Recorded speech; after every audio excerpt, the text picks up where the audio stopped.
So far, all we've really done with algebra is manipulate letters and numbers to make expressions easier, really. There has to actually be a point to algebra though, and we've not really seen what it is. For it to exist at all, there must be something it is actually useful for, and all we've really done is looked at how it works. So what is the actual point of algebra?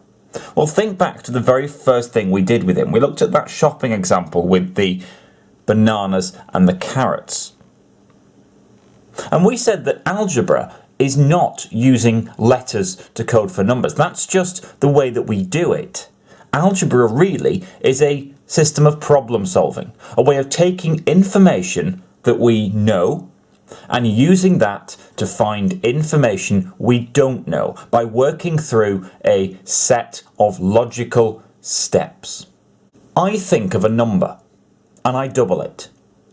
I get 14. What was my number?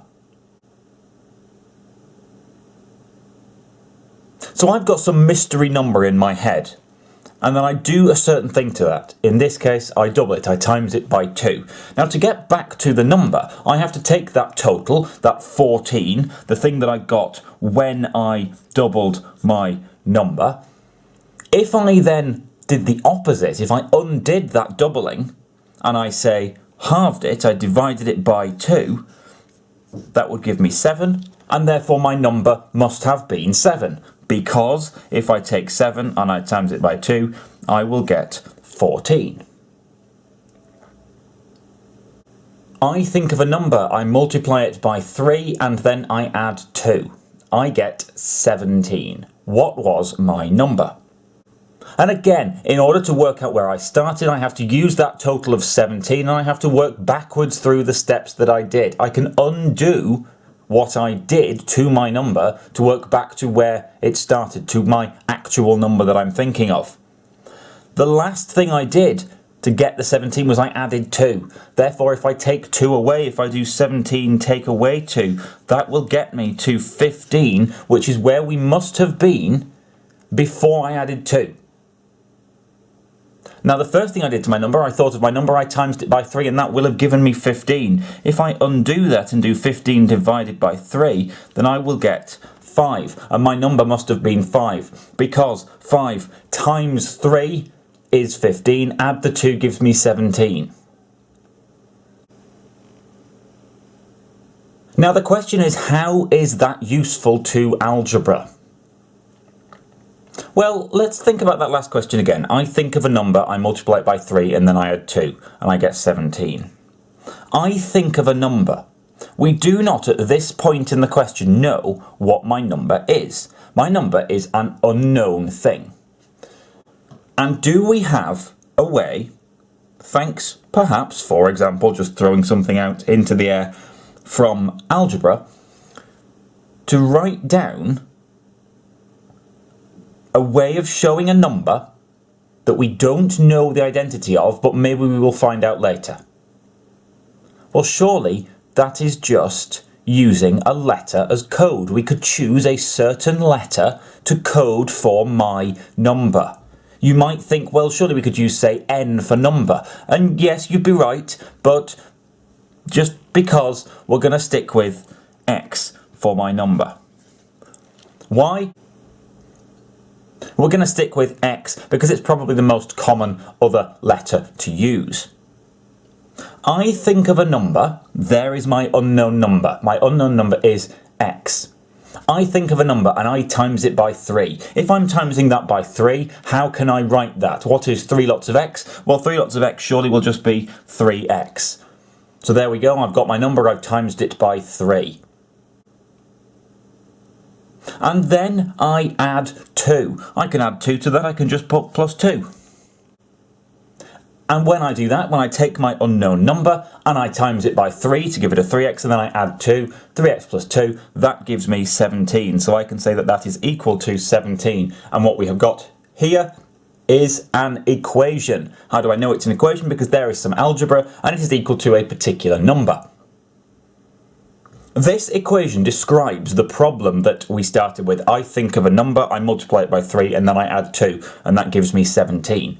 And what we can do with this equation is we can do what we did before. We can work through a series of steps to undo what's been done to my number. My number is x. We can work backwards through the steps to get a value for x, to say x equals my number is, and then whatever the number happens to be. We already know this is 5.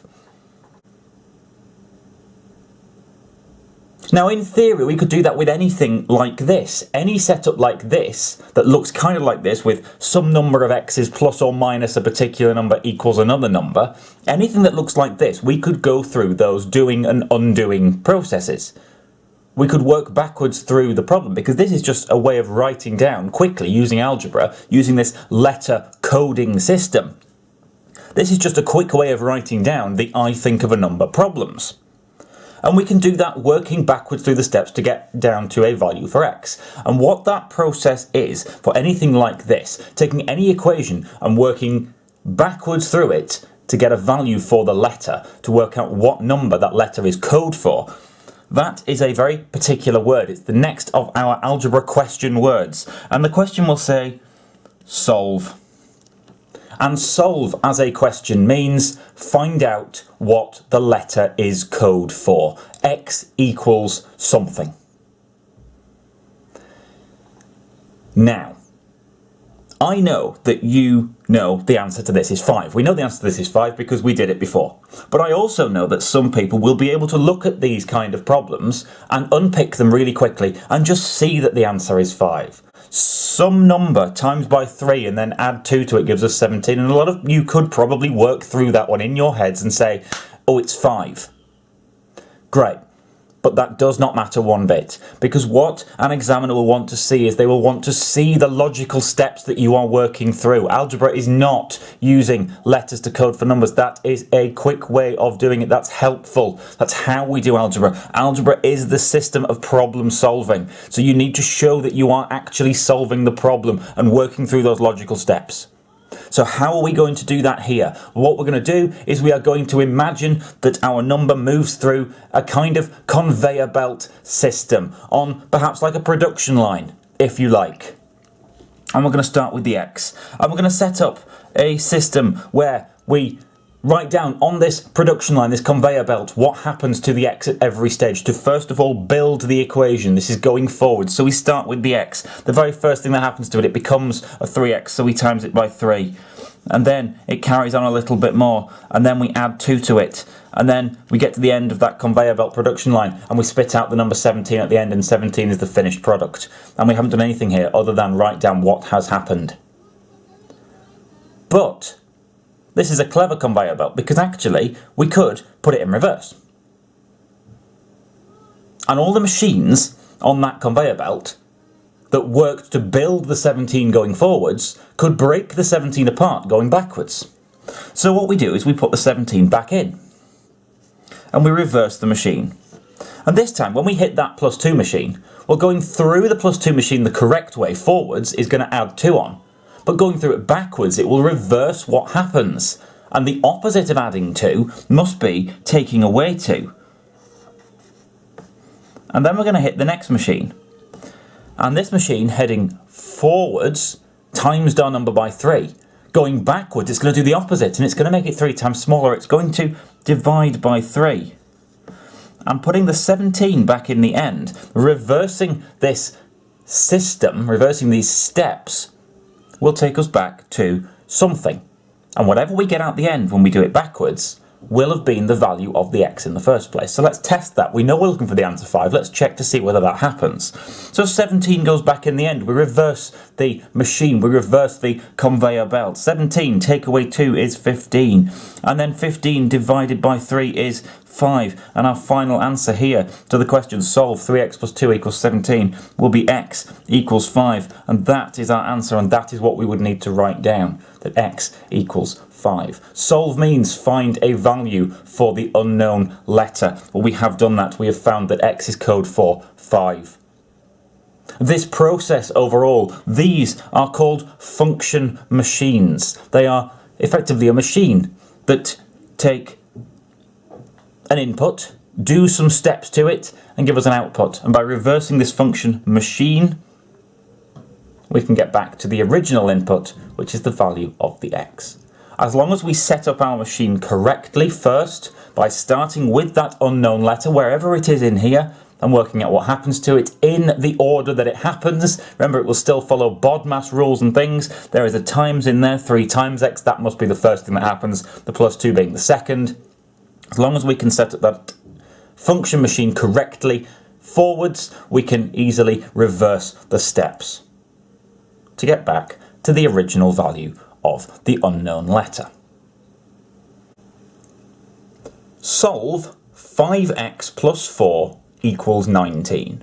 So this looks like one of these that we can do with a function machine. It's worth saying at this point that to this solve word, there are different ways of solving things for different types of equation. If the equation that we are looking at, the bit of algebra equal to a number, looks like this, some number of x's plus or minus a number is equal to another number. If it looks like this, then we are going to solve it with one of these function machines. We will find out later on that there are different types of solving that might use different methods for different types of equations, but if it looks anything like this, some number of x's plus or minus another number equals a number,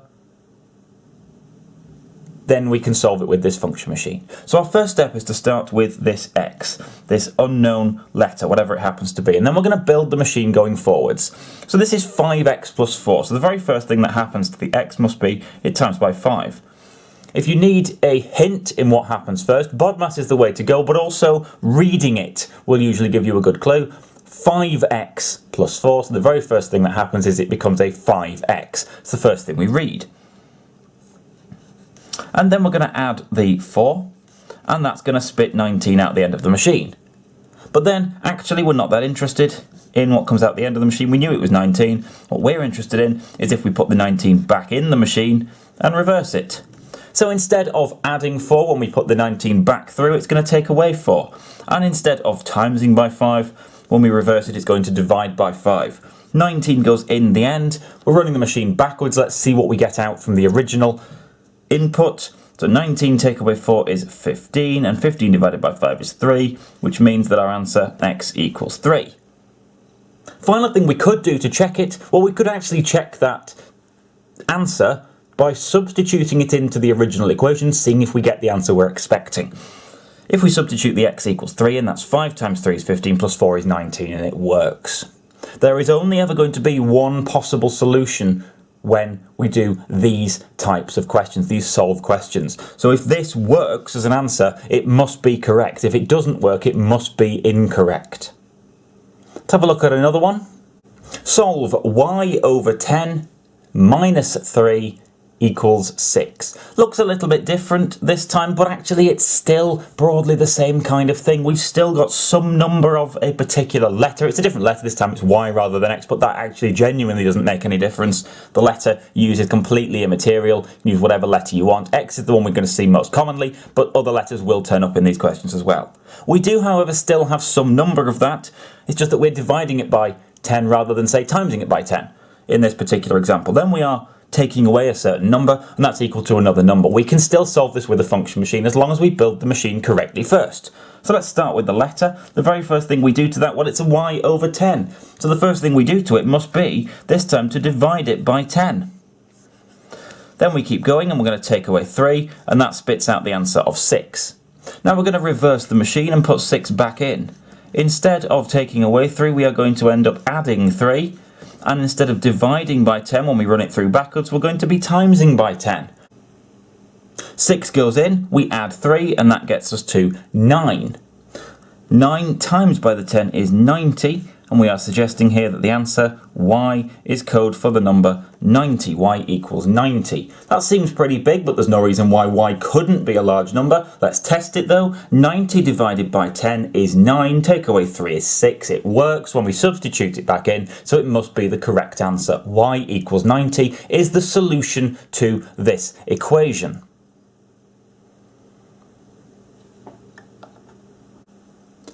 Solve 2x plus 5 all divided by 7 equals 3, which looks a bit more complicated, but actually it turns out we can still model this as a function machine. I will show you how. We're going to start off with the unknown x. The first thing that happens to the x, well, if we look at that top line, it becomes 2x plus 5. So the very first thing that happens to it, it times is by 2. And then we have to add the 5 to give it 2x plus 5. And then what do we do with it? What we do with that is we divide it by 7. We've got 3 steps in the function machine this time, but that doesn't actually matter. And that spits out 3. Just means that we'll be reversing 3 things when we go back through it. So 3 goes back in. When we run the machine backwards, instead of divide by 7, it will be times by 7. Instead of adding 5, we'll be taking away 5 when we get to that stage. And instead of timesing by 2, we will of course be dividing by 2. Let's run the 3 back in. So 3 times by 7 is 21. 21 take away 5 then leaves us with 16, and 16 divided by 2 is 8. We are suggesting then that the answer, the solution, x equals 8. Let's check it. 2 times 8 is 16, plus the 5, 21. Divided by 7 is 3, and it works. And the solution to this particular equation, x equals 8.